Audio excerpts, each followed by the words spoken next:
तो firstly we have the introduction part, आइए देखते हैं। For millions of year earth was merely a bare planet without any kind of life on it. Bare मतलब वहाँ पे कुछ भी नहीं था, उस पर लाइफ एग्जिस्ट नहीं करती थी। कहाँ पे? हमारे अर्थ पे। Scientist believe that life probably arouse on the earth about 3.5 million year ago.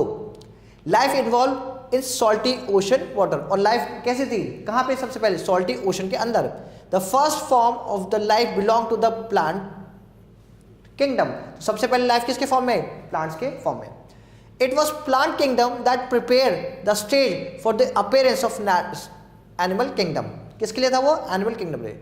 The animal depend entirely on plant for their survival। और उस टाइप के जो animals थे they totally depend on the where plants for the survival because they get the things from the plants। But animals are also useful to plants। और plants के लिए भी animals बहुत important है। They complete to each other, यानी दोनों का बहुत एक अच्छा coordination या कैसे लिंक था। Natural vegetation and wildlife। Natural vegetation refers to a plant community. क्या है वो? एक प्लांट कम्युनिटी है यानी ग्रुप है which has grown naturally without human aid, has been left undisturbed by human from a longer time. यानी कि natural vegetation क्या है? वो वेजिटेशन जो खुद ब खुद बनती है without the interference of human being, यानी ह्यूमन बीइंग ने उसके अंदर कोई भी अपना रोल नहीं पुट किया है। Cultivated crop and fruits orchard from part of vegetation but not natural vegetation. पर ये सब जो कल्टिवेटेड लैंड ये सब हमारा नेचुरल पार्ट है because they are done by the human being. The term flora is used to denote plant for a particular region। किसी भी एक पर्टिकुलर रीजन की बात करें, जगह की बात करें, तो वहाँ पे जो कम्युनिटी प्लांट से रिलेट करते हैं उसको क्या बोलते हैं? एक वर्ड में flora. The species of animal are referred as a fauna. और उससे वैसी उसी आसपास की जगह को, एक जगह की बात करें जितनी एनिमल की स्पीशीज है उसको हम क्या बोलते हैं? Fauna. Factor influence the natural vegetation and wildlife means these are the factors which influence the natural vegetation and wildlife। all plants and animal depend greatly on their physical surrounding। जो भी plants होता है और animals होते हैं वो अपने आप कहीं नहीं होते, उनके लिए एक environment बहुत important होता है। यानी कि जो वहाँ का physical surrounding area है it play a very important role for the formation of animals and the plants and organisms। environment must provide certain condition for it to survive, यानी कि देयर आर सर्टेन कंडीशन जिसके survive के लिए जरूरी है क्या? एक environment. Conditions capable of supporting life occur on and near the surface on the earth is a thin region called biosphere. और जो जगह जो एक कंडीशन केपेबल होती है लाइफ को सपोर्ट करने के लिए उसको क्या बोलते हैं? बायोस्फीयर। बायोस्फीयर का मतलब है क्या? A place where living organism are found. Following are the main factor that influence flora and fauna. एक कुछ फैक्टर्स होते हैं जिसकी वजह से एक पर्टिकुलर जगह पे फ्लोरा भी मिलेगा और फौना भी मिलेगा। पहला, land. The land affect the natural vegetation directly and indirectly। जो जमीन है, जो लैंड है, it play a very important role for the natural vegetation, right? Directly और indirectly भी। The nature of land influence the type of vegetation। जो nature है land की वो किस पे डिपेंड करती है? उसके टाइप, वेजिटेशन के टाइप पे। The fertile level is generally devoted to agriculture। जो fertile लैंड है वो किसके लिए बेस्ट होता है? एग्रीकल्चर के लिए। The undulating and rough terrain are area where grassland and woodland develop and give shelter to a variety of wildlife। वैसे undulating plain यानी ups and downs में होता है जो प्लेन ना हो। फिर rough terrain यानी कि जो टेरेन यानी कि जो उसको पहाड़ टाइप को मैंने बराबर ना हो। एरिया हैविंग द ग्रासलैंड, उस पर क्या ग्रासलैंड्स होते हैं। तो वो जगह किसके लिए फेमस है? वो होते हैं वाइल्ड लाइफ एनिमल्स या स्पीशीज, यानी दोनों के लिए, एनिमल्स के लिए भी और जो हमारे प्लांट्स हैं उनके लिए भी। Next, soil. Different type of soil provide basis for the different type of vegetation. अब वेजिटेशन है वो डिपेंड करते हैं सॉइल पे। जैसे हर जगह पे हर तरीके प्लांट्स देखने को मिलेंगे, उसी लिए किसके लिए डिपेंड होता है? सॉइल के लिए। The sandy soil of the desert supports cactus and thorny bushes. कुछ ऐसी जगह है सैंडी सॉइल जहाँ पे कैक्टस या फिर आप थॉर्नी बुशेस यानी जिसमें नुकीली चीज़ें होती है वो मिलेंगे वहाँ पे। फिर वेट और मार्शी मतलब जो दलदला गीला जगह, और deltaic soil support mangroves and deltaic vegetation. मतलब एक ऐसी जगह जहाँ पे पानी होता है तो मैनग्रोव्स फॉरेस्ट वहाँ पे होता है। मैनग्रोव मतलब जो पेड़ की जड़ें हमेशा पानी में रहती है, they are called the mangroves. ठीक है। डेल्टिक वेजिटेशन जहाँ पे डेल्टा होता है यानी जहाँ पे पानी जाके इकट्ठा हो जाता है वहाँ पे डेल्टिक होता है। The hill slope with some depth of soil have been conical forest. और जहाँ पे हिल होती है तो वहाँ पे कोनिकल यानी कि इस टाइप के फॉरेस्ट देखने को मिलते हैं। Next, temperature. The character and the extent of vegetation are mainly determined by the temperature along the humidity in the air, precipitation and the soil. तो यहाँ पे जो temperature it play very important for the flora and fauna. क्यों? क्योंकि वहाँ की temperature की वजह से ह्यूमिडिटी, ठीक है, कोल्ड, प्रेसिपिटेशन, सॉइल सब डिपेंड होती है, right. On the slope of the Himalayas and the hills of the peninsula above the height of 915 meter, the fall in the temperature affect the type of vegetation। अब जैसे जैसे हम ऊपर जाते हैं, ठीक है, टेम्परेचर कम होता जाता है, तो इसलिए वहाँ की वेजिटेशन में डिफरेंट हमें देखने को मिलती है। Its growth and change it from tropical to subtropical temperature and alpine vegetation। तो वहाँ पे alpine होता है, conic होता है, राइट। तो ऐसी जगह जहाँ पे ठंडा होता है। Sunlight, the variation in the duration of sunlight at a different places is due to differences in latitude, altitude, season, duration of day। तो जो सनलाइट होती है वो हर जगह एक जैसी नहीं होती। क्यों? क्योंकि अर्थ एक जगह पे नहीं स्थित है, वो मूव करती है, फिर थोड़ी टिल्टेड है, इसीलिए क्या लैटिट्यूड, ऑल्टीट्यूड, सीजन, ड्यूरेशन, इन सब की वजह से सनलाइट का जो फोकस होता है हर जगह पे अलग अलग होता है। Due to longer duration of sunlight trees grow faster in summer. अब समर में जो ग्रोथ होती है वो तेज होती है। क्यों? क्योंकि सनलाइट उनको प्रॉपरली मिलती है। प्रेसिपिटेशन यानी कि रेन, स्नो, ये सब होता है। In India almost the entire rainfall is brought by the advancing south west monsoon. अगर हम बात करें मैक्सिमम जो भारत में बारिश होती है वो कब होती है? एडवांसिंग साउथ वेस्ट मानसून की वजह से। कब होता है? जून टू सितंबर। नेक्स्ट कौन सा है? रिट्रीटिंग नॉर्थ ईस्ट मानसून, यानी जो वापस आता है और नॉर्थ ईस्ट मानसून तब भी बारिश होती है। Area of the heavy rainfall have more dense vegetation. जिस जगह पे पानी ज्यादा होगा, बारिश ज्यादा होगी, वहां पे क्या डेंस वेजिटेशन मिलता है, घना जंगल, as compare to the other area of the less rainfall. जहां पे कम होगा रेनफॉल वहां पे कम होगा forest. Ecosystem, the nature of plants in an area to a large extent determine the animal life in that area. तो जो एनिमल्स की लाइफ होती है उससे वो डिटरमाइन करते हैं। यानी क्या कि किसी भी जगह पे प्लांट और एनिमल दोनों एक दूसरे पे डिपेंड होते हैं। जितना अच्छा वहाँ पे फॉरेस्ट होगा उतने अच्छे वहाँ पे एनिमल्स भी देखने को मिलते हैं। When the vegetation is altered, the animal life is also change। अगर वहाँ पे वेजिटेशन कम होने लगेगा तो जो एनिमल्स की लाइफ है वो भी चेंज होने लग जाएगी। All the plants and animal in an area are interdependent। और जो एनिमल्स हैं और जो प्लांट्स हैं totally interdependent to each other and territorial to each other in their physical environment, thus forming ecosystem। तो इसलिए इकोसिस्टम के लिए both are responsible। इकोसिस्टम अच्छा रहेगा कब? जब वेजिटेशन अच्छी होगी, जो वहाँ पे एनिमल्स ज़्यादा होंगे, ठीक है। Human being are also an integral part of ecosystem. देखो कहीं ना कहीं human being is also responsible. भाई कहीं पे प्लांट लगाना है, कहीं काट है, कुछ कर रहे हैं, तो they are also part of the ecosystem. A large ecosystem on land having distinct type of vegetation and animal life is called the biome. अब एक जो लार्ज एरिया इकोसिस्टम का अलग अलग टाइप के वहाँ वेजिटेशन है, एनिमल लाइफ मिलती है, उसको क्या बोलते हैं? बायोम बोलते हैं। The biomes are identify on the basis of plant. अब जो बायोम है कैसे आइडेंटिफाई होता है? Basis of the plants.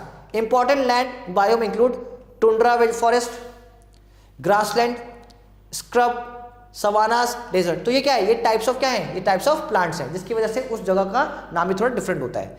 Next है type of vegetation.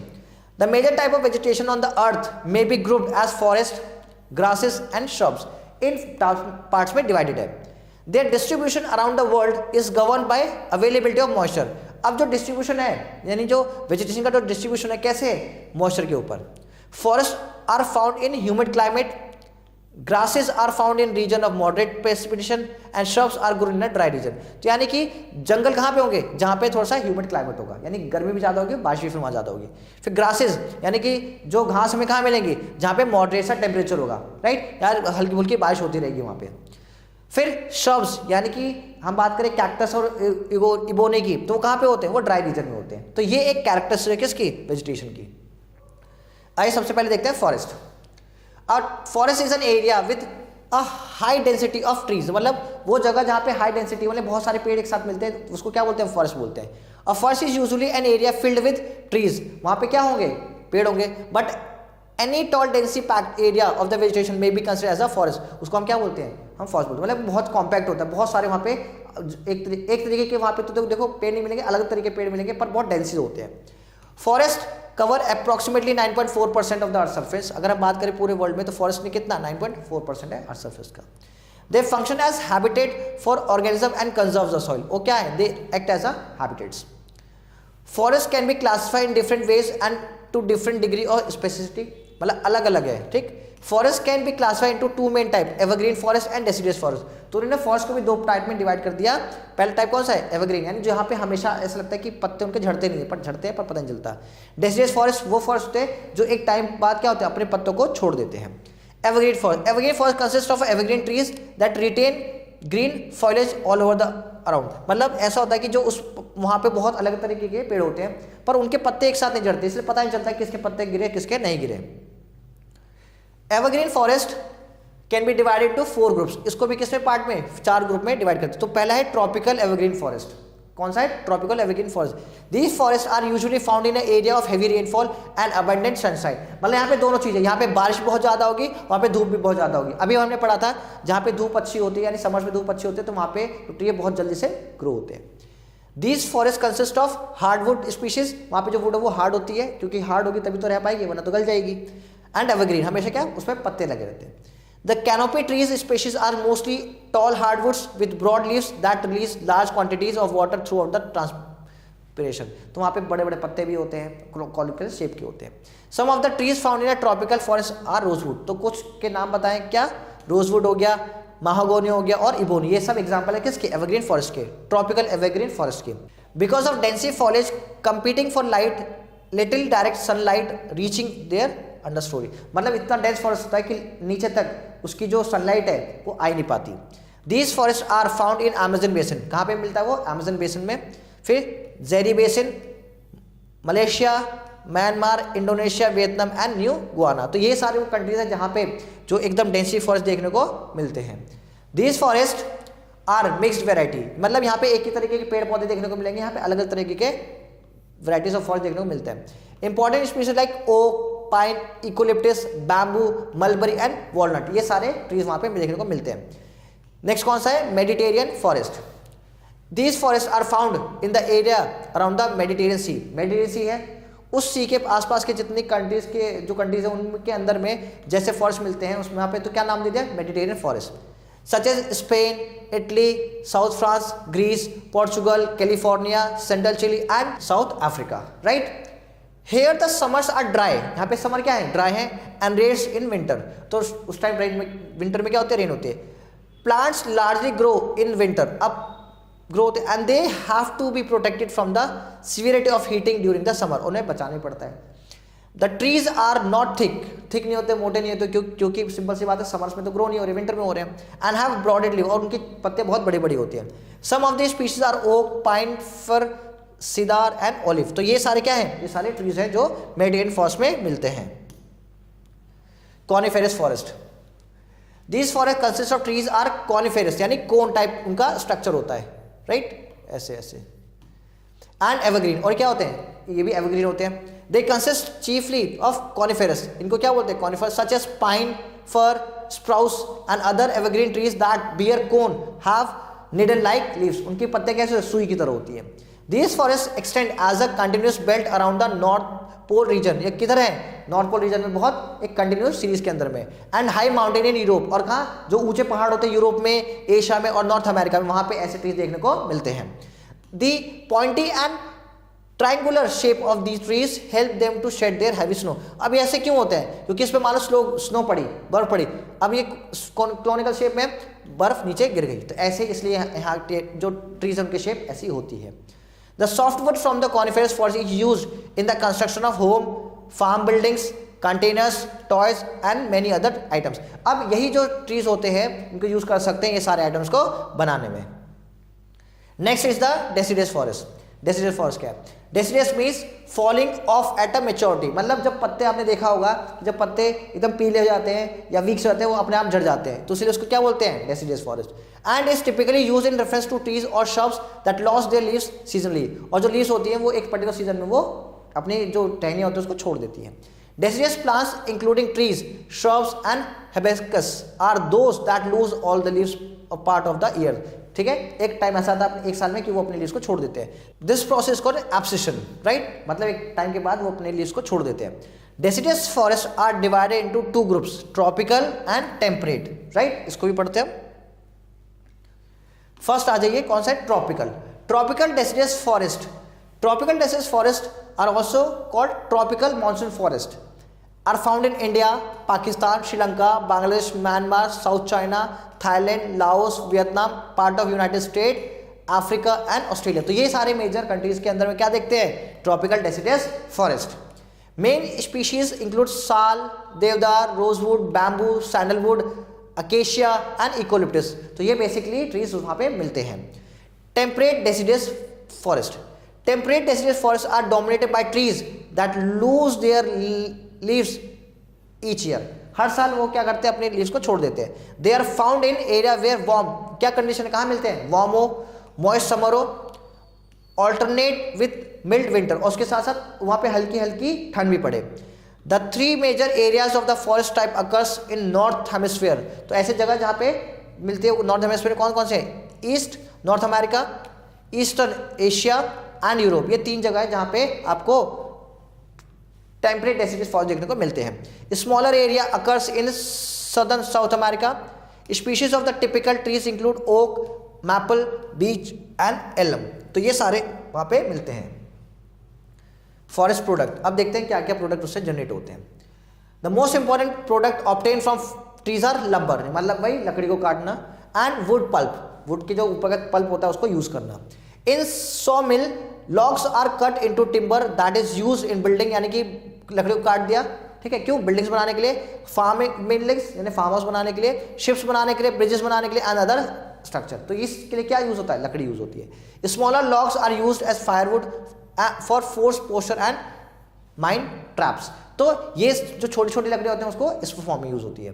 The part of left over logs from saw mills are use to make a wide variety of articles. तो जो बच जाता है उसको बड़े अलग अलग चीजों को बनाने के लिए यूज किया जाता है। In distillation plants the wood is processed to yield acetic acid, use करते हैं acetone, resin, charcoal and methanol. तो इन जो लकड़ियों को इसलिए भी यूज किया जाता है।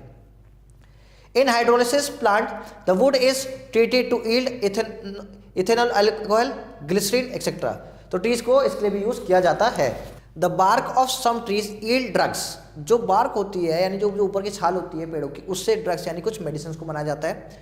डाइज मतलब colours and substance use in making adhesive, मतलब बहुत सारी चीजें यूज कर जाती हैं इस पेड़ों से, कैसे बनाया जाता है। The sap and gum of the other trees are the source of breach, beer, resin and turpentine. तो ये सब एक सोर्स है किसका, ट्रीज का, जिसके थ्रू ये सब चीजों को बनाया जाता है। Grasslands, next we have the grassland.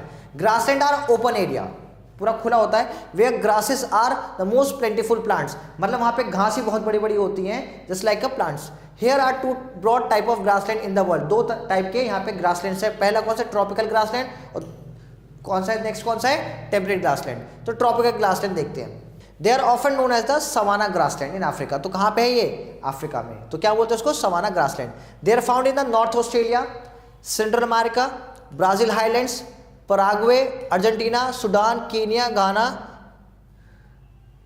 Tanzania. तो यहाँ पे क्या मिल रहे हैं हमें, टेम्परेट ग्रासलैंड देखने को मिलता है।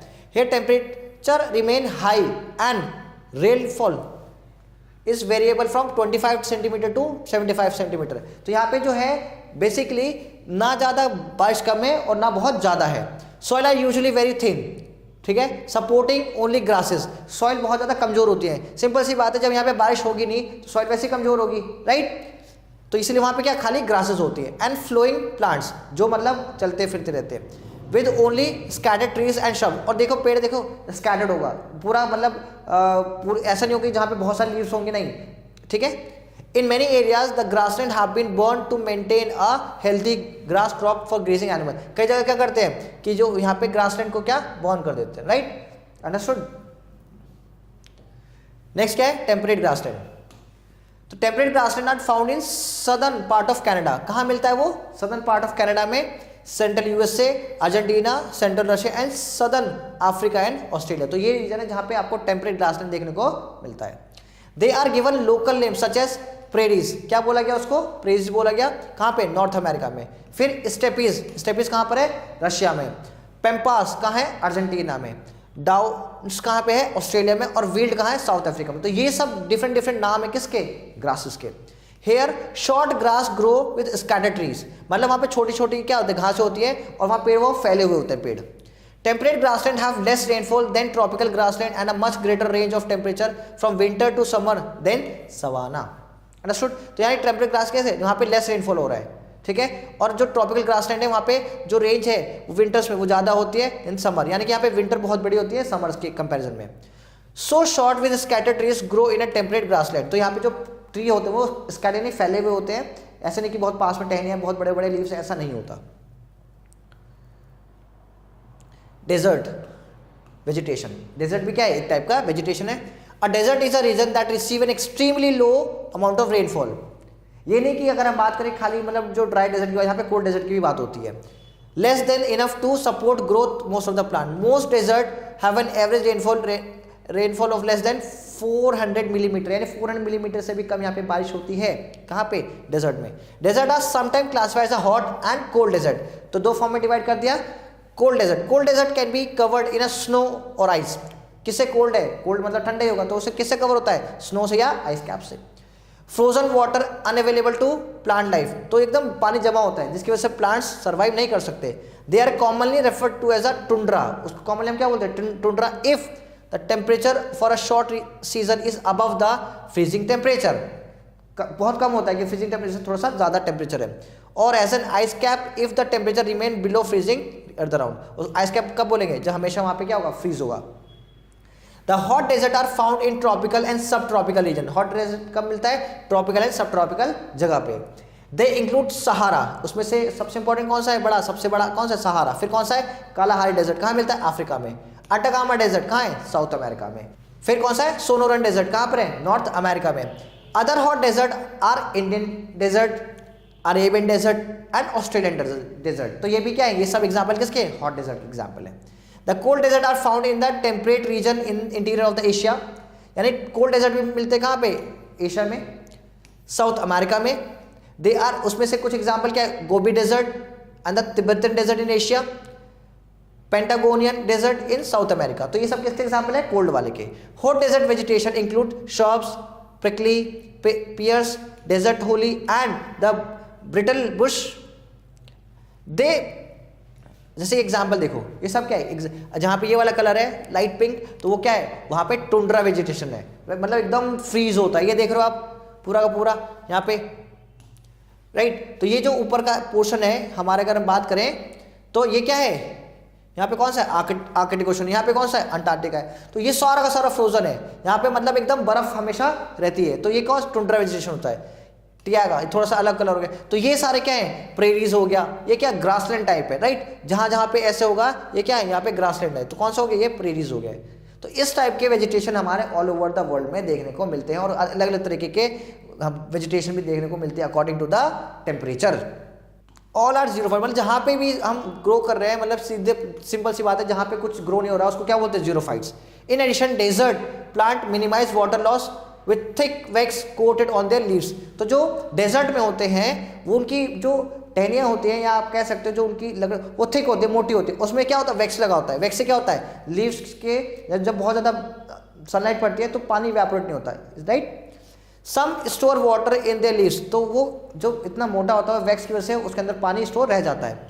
Roots and stems, other desert plant have long tap roots that penetrate to the water table, और कुछ ऐसे प्लांट्स होते हैं या कुछ पेड़ होते हैं जिनकी जो रूट्स होती है वो बहुत ज़्यादा नीचे होती है, ताकि वो क्यों नीचे होती है, ताकि वो वाटर वो कंज्यूम कर सके।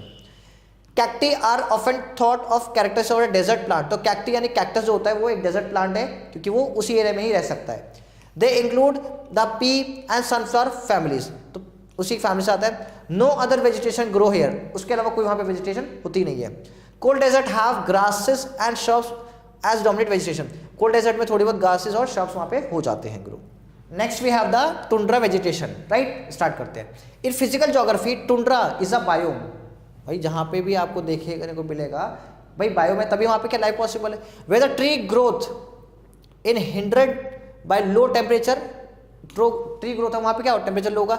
एंड शॉर्ट ग्रोइंग सीजन, मतलब कि जो सीजन होते हैं मतलब गर्मी वहाँ पे थोड़ी सी कमी होगी। There are 3 type of tundras, Arctic tundra, alpine tundra, Antarctic tundra, तो ये 3 तरीके के इन्होंने वेजिटेशन वहाँ पे दिए हैं।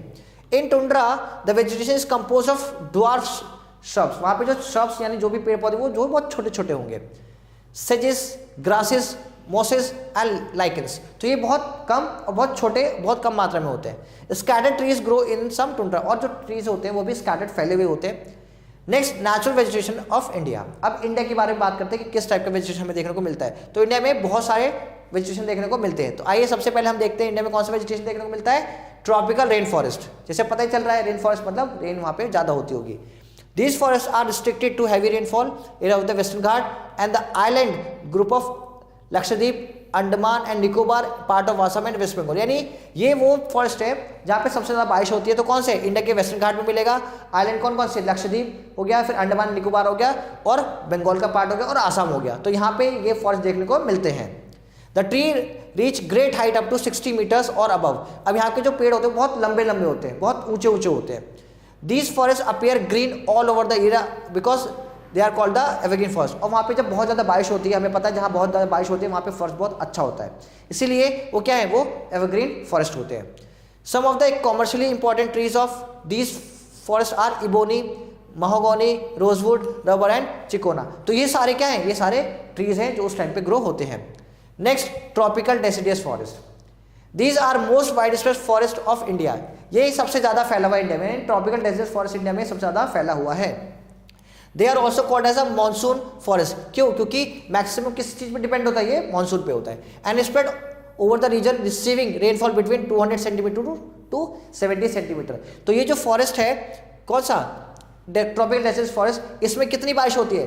200 से 70 सेंटीमीटर तक। Trees of these forests shed their leaves for about 6 to 8 week in a dry summer। तो जब समर्स ड्राई होती है, सूखी जब हवा चलती है, तो 6 से 8 वीक तक इनके पे पत्ते नहीं होते पेड़ों पे। These forests are found mostly in the eastern part। कहाँ पे मिलते हैं? ईस्टर्न पार्ट में, नॉर्थ ईस्टर्न पार्ट में, along with the foothills of the Himalaya, मतलब जो हिमालय के जो नीचे वाला हिस्सा है वहाँ पर, झारखंड, वेस्ट उड़ीसा, छत्तीसगढ़। तो ये जगह है जहाँ पे आपको सबसे ज़्यादा ट्रॉपिकल डेसिडियस फॉरेस्ट देखने को मिलते हैं। Teak is the most dominant species of this forest. तो उसमें से जब फॉरेस्ट की बात करें तो टीक सबसे ज़्यादा मिलने वाला प्लांट या ट्री है। और क्या? बैम्बो है, साल हो गया, शीशम हो गया, सैंडलवुड हो गया, खेर हो गया, कुसुम, अर्जुन, मलबरी, ये बहुत सारी स्पीशीज वहाँ देखने को, प्लांट्स के देखने को मिलते हैं। Next we have the thorn forest. जैसे पता चला नाम से, ये क्या? डेजर्ट वाले होंगे। In this region less than 70 centimetre of rainfall. यहाँ पे क्या है? जो रेनफॉल होगा वो 70 सेंटीमीटर से कम होगा। The natural vegetation consist of thorny trees and bushes. तो वहाँ पे थॉर्नी बुशेज और ट्रीज होंगे। This type of vegetation is found in north west part of the country. India के नॉर्थ वेस्ट पार्ट में वो मिलता है जहाँ पे लगभग थोड़ा बहुत डेजर्ट होता है, इंक्लूडिंग सेमी एरिड रीजन। कौन सा? गुजरात हो गया, राजस्थान, मध्य प्रदेश, छत्तीसगढ़, उत्तर प्रदेश एंड हरियाणा। ये वो है जहाँ पे थोड़ी बारिश कम होती है। अकेशिया, पाम्स, यूफोबिया and cacti are the main plant species. यहाँ पे ये सारे प्लांट देखने को मिलते हैं मोस्टली। ट्रीज आर स्कैटर्ड, जो पेड़ होंगे वो फैले हुए होंगे। Have long roots penetrated deep into the soil in order to get moisture. और जो उनकी जड़ें होती हैं, इनकी रूट्स जो बहुत नीचे तक होती हैं ताकि इनको जमीन से कुछ मॉइस्चर मिल सके। Next is mountain forest. In mountain region the decrease in temperature with increasing altitude leads to the corresponding change in natural vegetation. तो मतलब यहाँ पे एल्टीट्यूड सबसे बड़ा इंपॉर्टेंट रोल प्ले करता है। बिटवीन 1000 टू 2000 मीटर हाइट, इनकी हाइट देख रहे हो आप, 1000 से 2000 मीटर की हाइट होती है। Evergreen broad leaves trees such as oak, और वहाँ पे कौन सा? ओक मिलेगा, चेस्टनट मिलेगा, ये वहाँ पे मेन कॉमनली वहाँ पे ट्रीज देखने को मिलते हैं। बिटवीन 1500 एंड 3000 मीटर हाइट, और ऊपर की बात हो रही है। Temperate forest containing coniferous trees like pine, deodar, silver fir, spruce and cedar are found. मतलब यहाँ पे भी कोनिकल शेप के फॉरेस्ट, कॉनिकल फॉरेस्ट देखने को मिलते हैं। क्यों मिलते हैं? क्योंकि वहाँ पे इतना हाइट पे ही होता है वो, और वहाँ पे बर्फ पड़ती है तो बर्फ यहाँ से हट सके। These forest cover mostly with the south pole of the Himalaya. और इंडिया में कहाँ प्रेजेंट है वो? हिमालय रीजन में। Place having the high altitude, वो कहाँ पे? एल्टीट्यूड वहाँ का बहुत ज़्यादा हाई है। In southern and north east India silver fir, junipers, pine, branches are common trees of these forest। They cover state of Jammu and Kashmir. अगर हम बात करें स्टेट, कौन सा स्टेट में? जम्मू कश्मीर में, हिमाचल प्रदेश में, उत्तराखंड में, वेस्ट बंगाल का कुछ पार्ट हो गया, सिक्किम हो गया, अरुणाचल प्रदेश, आसाम, मेघालय, नागालैंड, मणिपुर एंड मिजोरम। तो दीज आर द स्टेट जहाँ पे आपको इस टाइप के ट्रीज देखने को मिलते हैं। Mangrove tidal forest, mangrove tidal forest are found in areas of coast influenced by tide, मतलब ये वहां मिलेगा कोस्ट के किनारे। मैंने बताया था अभी कि मैनग्रोव वो प्लांट्स होते हैं या वो एरिया होते हैं जिनकी जो रूट्स होती है वो हमेशा कहाँ होती है, पानी के अंदर होती है। तो कहाँ मिलेंगे, हमेशा कोस्ट पे मिलेंगे, और जहाँ पे टाइड्स आते हैं। Mud and silt get accumulated on such coast, वहाँ पे क्या मड और सिल्ट, रेत वहाँ पे रहता है उसके आसपास। Dense mangrove are common variety with root of the plants submerge under the water, हमेशा उसकी जड़ें कहाँ होंगी, नीचे होगी, कहाँ, पानी में। The deltas of the Ganga, the Mahanadi, the Krishna, Godavari and the Kaveri are covered by such vegetation, तो ये वो सब रिवर है जहां पे आपको मैनग्रोव फॉरेस्ट देखने को मिलता है।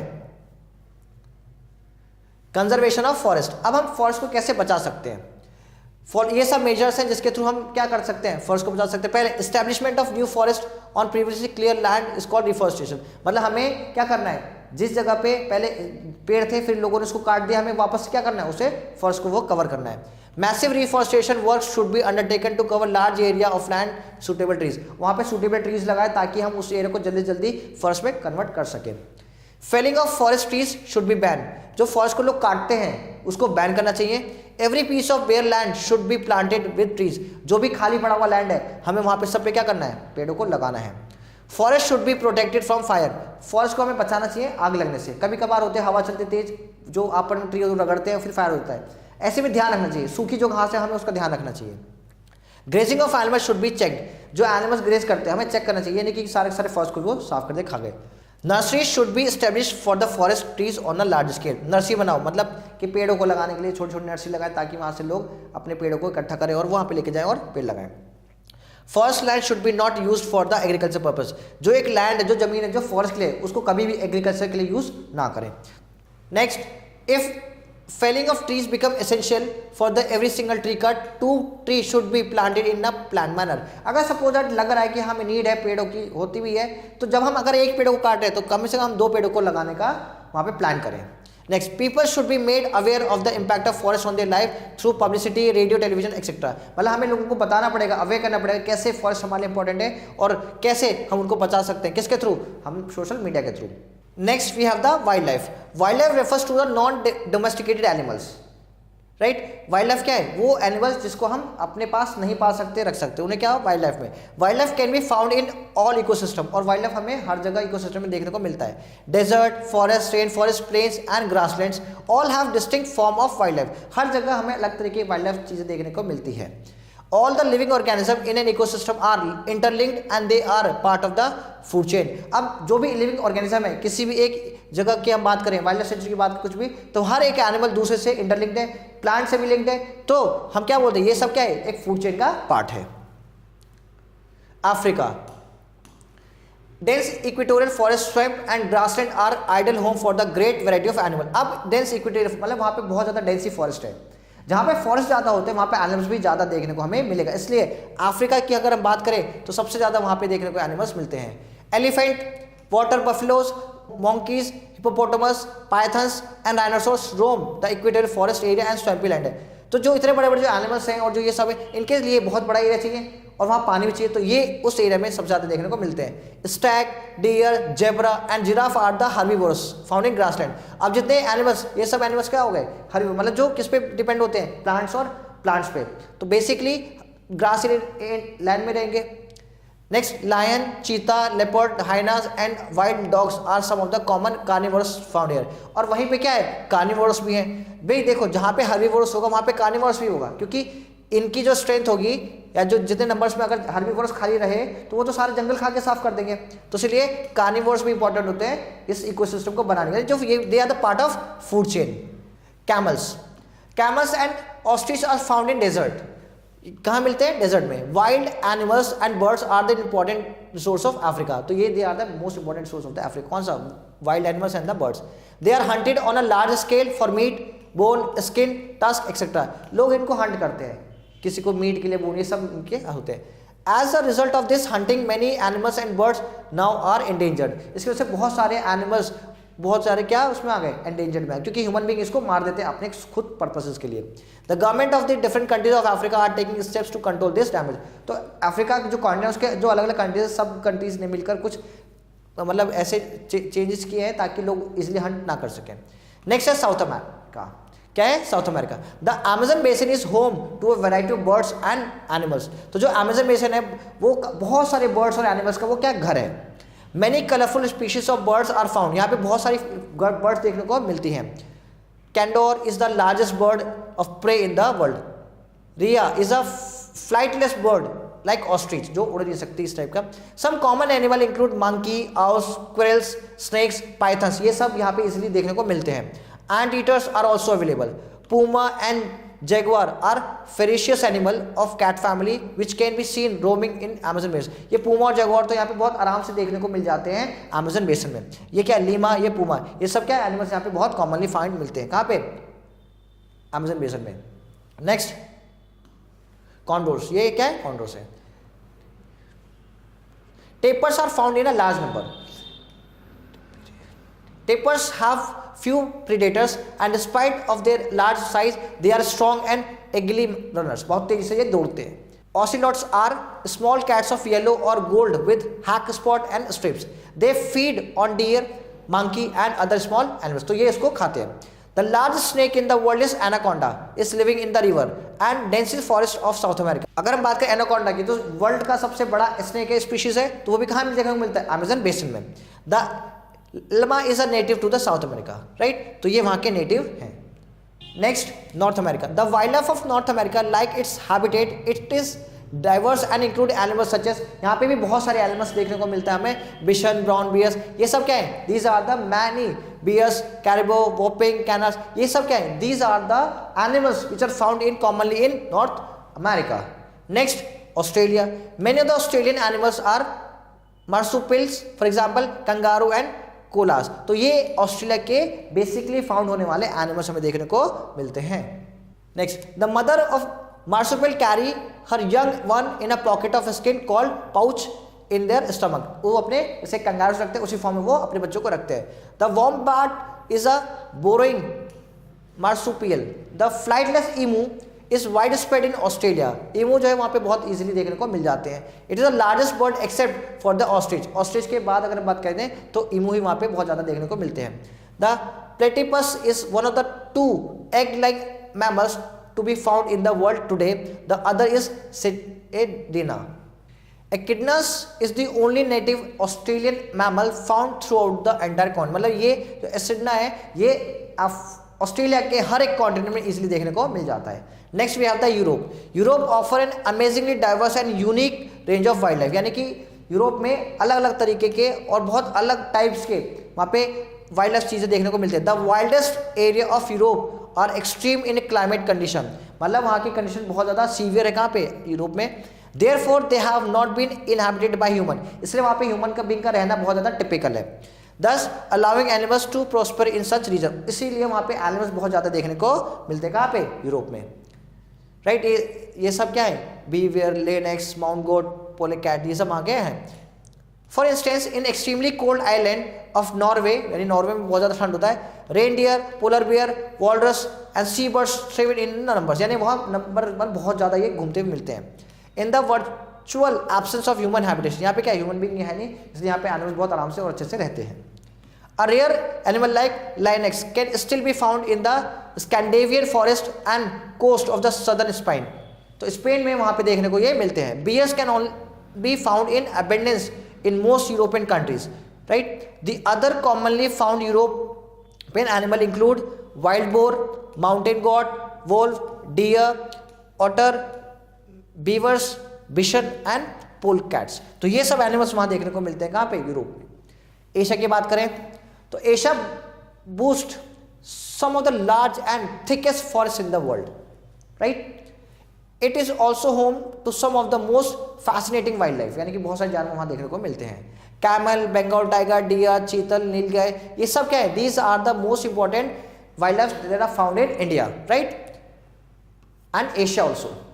वाइल्ड लाइफ ऑफ इंडिया, अगर हम बात करें वाइल्ड लाइफ ऑफ इंडिया की, India has a rich and varied wild life, यानी इंडिया में बहुत टाइप के हमें वाइल्ड लाइफ देखने को, जानवर, उसमें पेड़ पौधे प्लस जो बर्ड्स देखने को मिलती है इंडिया में बहुत सारी। Various kind of wild animals and birds are found in Indian forest. Elephant, rhinoceros, tiger, lion, leopard, ये सब क्या है? These are the important animals that are basically found in India itself. A variety of deer, antelopes, monkeys, langur, jackal, wolves are found in foothills of region. मतलब foothills जो हिमालय है वहाँ पे देखने को मिलता है. The lion is largely found in गिर forest. और जो लायन की बात करें सबसे ज़्यादा कहाँ देखने को मिलता है वो गिर फॉरेस्ट में. Tigers are found in Sundarban. और टाइगर कहाँ? सुंदरबन, जहाँ पे हम बात करते हैं बे ऑफ बंगाल की फॉर्म में और बांग्लादेश में ये मिलता है. Many birds and animals of India have been become endangered species. आज की डेट में बहुत सारी बर्ड्स हैं जो एंडेंजर्ड के अंदर आ चुके हैं क्योंकि लोग उनको मार देते हैं या फिर पॉल्यूशन की वजह से उनकी डेथ बहुत ज़्यादा हो रही है और उनके एरिया भी कम हो रहे हैं. The gaur is found in the peninsula region and Chota Nagpur प्लेटू. गौर जो है ये कहाँ मिलता है? छोटा नागपुर प्लेटू और पेनिसुला रीजन में. So students, next topic we have the conservation of wild life, कि कैसे हम वाइल्ड लाइफ को कंजर्व कर सकते हैं. The large scale poaching of wild animal. Poaching मतलब होता है एनिमल्स को मारना. अब वो पर्पस होता है किसी की स्किन को हम उसके स्किन के लिए मारते हैं, ठीक है. जैसे यहाँ पे skin, fur, ivory, horn and other body parts by man in a serious threat to the survival of many animal and bird. तो क्या होता है कि ह्यूमन बीइंग जो इलीगल तरीके से जो मारते हैं जानवरों को उनके स्किन के लिए, फर के लिए, ठीक है, उसका यूज कोई प्रोडक्ट बनाने में, मेडिसिन बनाने में यूज होता है, इसलिए उनको मारा जाता है. तो उसकी वजह से जो एनिमल्स और जो स्पीशीज हैं they come under the endangered species. This also disturb the food chain in which these animals occurs, resulting in undesirable consequences of the whole ecosystem. और इससे क्या होता है? जो फूड चेन है वो डिस्टर्ब होता है. क्यों? सपोज दैट कि एक फूड चेन जो होता है एक से दूसरा तीसरा लिंक्ड होता है. अब मान ली ह्यूमन बीइंग ने अगर इसे ही खत्म कर दिया तो फूड चेन सारा खराब हो जाएगा. तो इट की वजह से क्या होता है? जो फूड चेन है वो खराब हो रहा है. किसका? इकोसिस्टम का. It is very important to conserve wild life to maintain the ecological balance. हमें वाइल्ड लाइफ को क्यों कंजर्व करना है? So that we can maintain a ecological balance. अगर बैलेंस नहीं होगा तो चीज़ें डिस्टर्ब होंगी और जब डिस्टर्बेंस होगा क्रिएट तो कुछ भी चीज़ें सही नहीं हो पाएंगी. And to preserve the gene pool, यानी कि जो एक जनरेशन में होता है या जो पूल होता है, मतलब जो एक सर्कल है चल रहा है वो, अगर उसको डिस्टर्ब करे, अगर उसमें से कुछ एक भी अगर चला जाएगा, हट जाएगा तो डिस्टर्ब हो जाएगा पूरा पूरा system. Some of the measures taken for the conservation of wildlife are given below. तो कुछ measures लिए गए हैं, राइट. आइए देखते हैं. Laws should be made to impose a total ban on poaching of animal. मतलब laws ऐसे बनाए गए हैं जिससे जो poaching है यानी कि जो animals को मारते हैं उनके स्किन किसी भी चीज़ के लिए वो टोटली गवर्नमेंट ने क्या कर दिया? बैन कर दिया. Next, the natural habitat of wildlife animal and bird should be preserved by establishing national park and sanctuaries. तो यहाँ पे क्या है? जो नेचुरल जो हैबिटेट है किसका? वाइल्ड लाइफ एनिमल्स का, उसे हम क्या करना है? प्रिजर्व करना है. कैसे प्रिजर्व करेंगे? नेशनल पार्क्स और सेंचुरीज को बना के. Periodic survey should be conducted in all forests to have knowledge of population of all species of wildlife animal and bird. हमें क्या करना चाहिए? टाइम टू टाइम क्या सर्वेज करना चाहिए कि भाई उस जगह पे पहले कितने एनिमल्स थे, पहले कितने प्लांट्स थे और अब कितने एनिमल्स वहाँ पे, कितने बर्ड्स वहाँ पे हैं. ठीक, तो इससे पता चलता है कि इंक्रीमेंट हो रहा है या डिक्रीज हो रहा है. Special attention should be paid to the conservation of endangered species wild life animal and bird to prevent their extension of another. यहाँ पे क्या है? स्पेशल अटेंशन देनी है. किस चीज़ के लिए? जो एंडेंजर्ड स्पीशीज है. हमें पता चल गया कि इनकी जो पॉपुलेशन वो कम हो रही है तो उसको हम प्रिजर्व करें, सिक्योर करें, सेव करें, चाहे वो एनिमल हो या फिर बर्ड हो. The unauthorised felling of the forest trees for timber trade and fuel wood should be curbed immediately. जो गवर्नमेंट क्या करती है कि गवर्नमेंट कभी बोलती है कि आपको इतने पेड़ों को काटना है, बट कई बार होता है कि जो लोग होते हैं वो अनऑथराइज तरीके से, गलत तरीके से बहुत सारे पेड़ों को काटते हैं, जिसकी वजह से क्या होता है? बहुत ज़्यादा लॉसेज होते हैं. This destroy the natural habitat of wild life animal and birds. इससे क्या होता है? जो हमारा नेचुरल हैबिटेट है, जो एनिमल्स का है या जो बर्ड्स का जो जगह होता है, उनका खुद का जगह होता है. सपोज एक फॉरेस्ट है, वहाँ पे कोई एनिमल स्पेसिफिकली रह रहा है, वहीं का नेचुरल हैबिटेट है, पर उसको जब साफ कर दे तो वो खत्म ही हो गया वहाँ से. तो ये सारी प्रॉब्लम फेस करता है कौन? हमारा nature. Now class we have the exercises part. आइए देखते हैं इसमें क्या आएगा. तो पहले हमारे पास क्या है? टिक द करेक्ट ऑप्शन है. तो उसमें है first, evergreen forest can be divided to dash group. कितने ग्रुप में? 3 ग्रुप्स में डिवाइडेड है. Dash forest are found in heavily rain and abundant sunshine. कहाँ पे सबसे ज्यादा बारिश होती है और ज्यादा, तो कौन सा होगा उसका? हमारा आंसर है tropical evergreen forest. 3rd, 4th, 5th ये सब आपका क्या है? ये आपके होमवर्क है. ठीक है, ये आपको खुद ट्राई करना है. नेक्स्ट हमारे पास क्या है? Next we have the fill in the blanks, right? आइए देखते हैं. Next we have the fill in the blanks. First, tropical deciduous forests are also called tropical monsoon forest. क्या कहते हैं? tropical monsoon forest. The bark of some trees is used in medicine and dyes. बाकी rest जो है वो आपको खुद try करने हैं, right? Next we have the true and false. First, forest land should not be use for agriculture purposes, yes true. ये अगर हमने इसको भी अगर यूज कर लिया तो हमारे पास कुछ नहीं बचेगा, तो statement is true. Next, emu is flightless bird which is found in South Africa. तो देखो यहां तक तो ठीक है, वो फ्लाइटेस्ट बट ये गलत है, अफ्रीका नहीं ऑस्ट्रेलिया में वो मिलता है। बाकी 3 जो है वो आपके होमवर्क है, अब उसको खुद ट्राई करोगे, right. So students, thank you so much for watching this video. Stay tuned with us for the next video. Thank you so much. Bye bye and take care.